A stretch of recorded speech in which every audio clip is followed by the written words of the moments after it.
You know, there's a lot of things within the history of America that's been hidden from all of us, especially us within the black community. And if you allow this school system to educate you and not really educate yourself, you're not going to know much of anything. Now, there was a place called the Devil's Punch Bowl in Natchez, Mississippi. And this was a concentration camp for black people. America never speak about the concentration camp that they have for black people. Let's go ahead and roll that clip. Untouched fruit falls to the ground near the banks of the Mississippi River.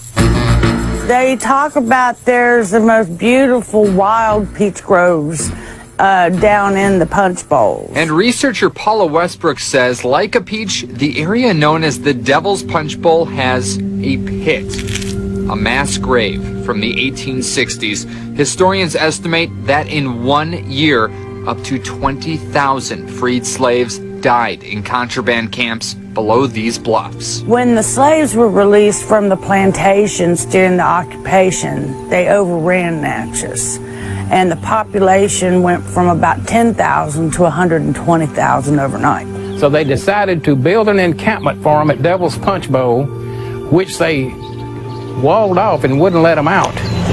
Don Estes is the former director of the Natchez City Cemetery. I just put my own tombstone right there. You see Estes? Learning history's been his life. He says Union troops ordered recaptured black men to perform hard labor. Straight down right here. While women and children were all but left to die in the 3 Punch Bowl prisons. Disease broke out among them, smallpox being the main one, and thousands died.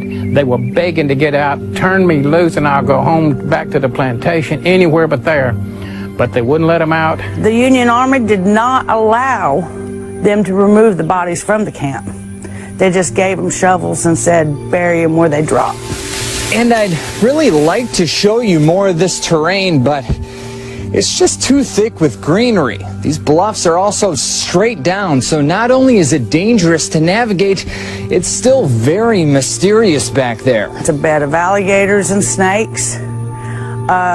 It would take Indiana Jones to get back in there at this point. Then you come on up washing away bluffs, and at the Devil's Punch Bowl that has so many people that no one knows how they got killed or when, and they're still down there wasted. And even to this day, they talk about wild peach trees that come up down there, but no one in Natchez will eat them because they know what the fertilizer was. When these people come up to you and act like they're the beacons of morality, and you should imitate them and be more like them, and say you're savage and, you know, you're inferior, oh, understand something. You have never did the things that these people have done.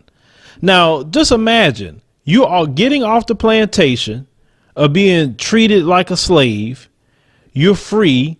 And because these Union soldiers, not Confederate soldiers, Union soldiers capture you, men, women, and children, put you in a concentration camp, put the men in one area, the women and children in another area. The women and children were walled off with concrete walls, and they were just left to starve and die. Women and children, just evil, demonic people.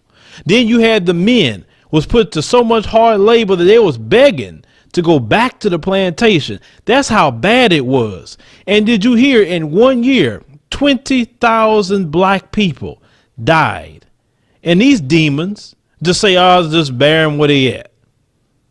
But yet we can't get a dime for reparations, for slavery, for Jim Crow laws, for concentration camps, for bombing our churches, for destroying our towns like Rosewood, Black Wall Street, and Tulsa, Oklahoma, and many other towns that these people have destroyed under the sanction of the sheriff, under the sanction of the governor.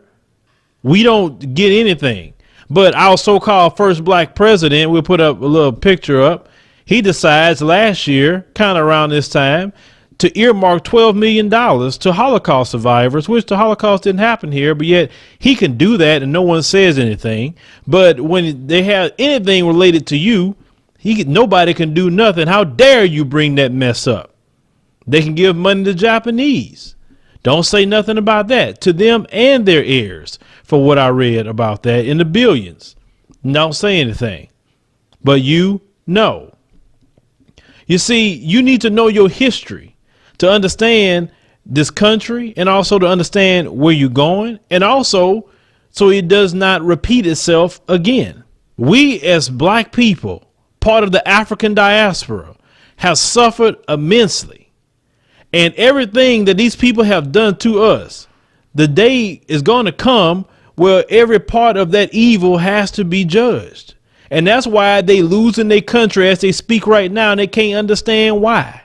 They wondering what's going on.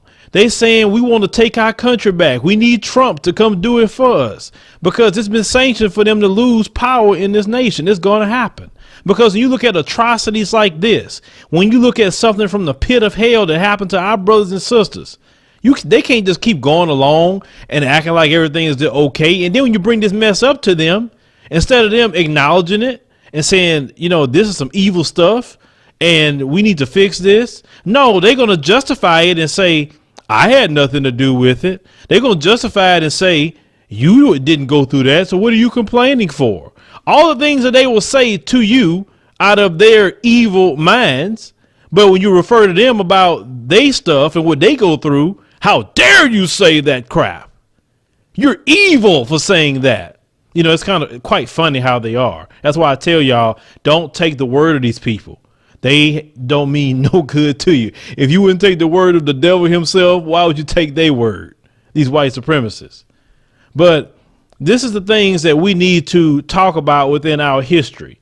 We need to share this with our children. We need to let them know what our ancestors went through to get you to where even you're at today, so you can appreciate where you are today. Because those people that suffered and died, if they did not do that, if they did not go through all this stuff, maybe you wouldn't be where you're at today. And looking at stories like this should encourage you to fight even harder to make sure your people get free. Stop listening to these people when they tell you anything about your past or your present. I told y'all before, you need to put these people in their place and tell them to stay in their place in regards to what we got to do within our community. It just saddens me just to hear this story and just to imagine the pain and the horror and the suffering and the sickness and little kids just dying like that. I mean, it just gets to you. But, you know, if you're a human being, it will get to you. If you're a demon, well, you're going to make excuses for it. But I don't know, let me know what you think about it in the comments about the Devil's Punch Bowl and what our people went through. Share the video and let people know how our people were slaughtered in the black concentration camp. Like the video if you like the commentary, and subscribe for more news stories.